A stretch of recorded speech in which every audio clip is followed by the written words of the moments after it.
तो सुना ही होगा, जिन्हें दुनिया के सबसे कठिन और चुनौतीपूर्ण विषयों में से एक मनोविश्लेषणवाद का पिता भी कहा जाता है। फ्रॉइड ने 20वीं सदी में मनोविज्ञान में एक चिकित्सकीय तकनीक विकसित की, जिसे मनोविश्लेषणवाद कहा जाता है। मानव मनोविज्ञान में अवचेतना मन, लैंगिकता, स्वप्न विवेचन जैसे विषयों को समझने में फ्रॉइड का बड़ा योगदान रहा। आज इसी मनोविश्लेषणवाद के जनक कहे जाने वाले सिगमंड फ्रॉइड का जन्मदिन है। नमस्कार, आज की तारीख है 6 मई और आज ही के दिन मनोवैज्ञानिक सिगमंड फ्रॉइड का जन्म ऑस्ट्रिया के फ्राइबर्ग में एक यहूदी परिवार में हुआ, जहां उनके पिता व्यापारी थे।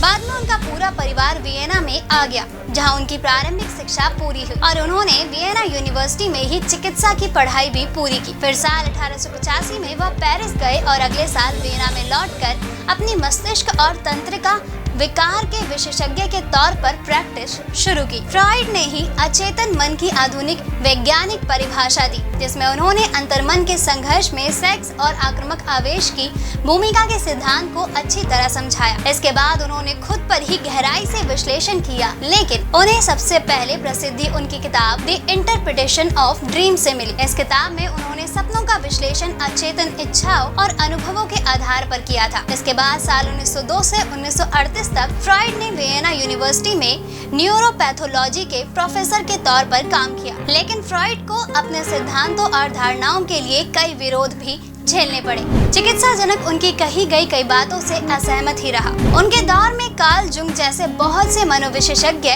उनसे जुड़े, लेकिन कुछ समय में फ्रॉइड से मतभेद होने के चलते वह अलग भी हो गए। साल 1923 में उन्होंने the ego and the ID का प्रकाशन किया, जिसमें मस्तिष्क की कार्य प्रणाली को उनके 3 हिस्सों पर आधारित बताया: आईडी, ईगो और सुपर ईगो। इसके जरिए फ्रॉइड ने यह बताया कि किसी व्यक्ति के मन में कैसे हीन भावना और बुरे विचार हावी होकर उसे बुरा बर्ताव करने के लिए प्रेरित करते हैं। फ्रॉइड पर सेक्स पर अधिक जोर देने के मामले में उनके इडिपस मनोग्रंथि के सिद्धांत की सबसे ज्यादा चर्चा होती है। इस धारणा के अनुसार उन्होंने बच्चों और माता पिता के बीच के रिश्ते में भी सेक्स को प्रेरणा बताया था। उनके मुताबिक शिशु बालक अपनी माँ के प्रति और शिशु बालिका अपने पिता के प्रति ज्यादा आकर्षित रहता है। वही संतान अपने विपरीत लिंगिक अभिभावक के प्रति क्रोध और नापसंद का भाव रखता है। अपने जीवन के अंतिम वर्षों में फ्रॉइड को नाजियों का भी विरोध झेलना पड़ा था। इस दौरान नाजियों ने उनकी कई किताबें जला दी। 1938 में ही नाजियों ने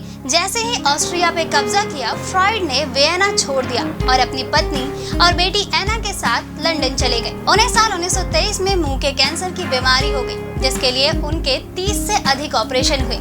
इसी बीच 23 सितंबर 1939 को वे इस दुनिया को छोड़ गए, लेकिन मनोविश्लेषणवाद पर उनके शोध का विज्ञान आज भी खुलकर अनुसरण करते हैं। दोस्तों, आइए अब आखिर में जानते हैं देश और दुनिया की आज की तारीख यानी 6 मई की अन्य घटनाओं के बारे में। आज ही के दिन साल 1529 में घाघरा के युद्ध में बाबर ने बंगाल और बिहार के शासकों को पराजित किया था। वही साल 1861 में मोतीलाल नेहरू का जन्म हुआ था। साल 1889 में फ्रांस की राजधानी पेरिस में स्थित विश्व परिषद आईफल टावर आधिकारिक रूप से जनता के लिए खोला गया था। वही साल 1953 में पूर्व ब्रिटिश प्रधानमंत्री टोनी ब्लेयर का जन्म 1953 में हुआ था।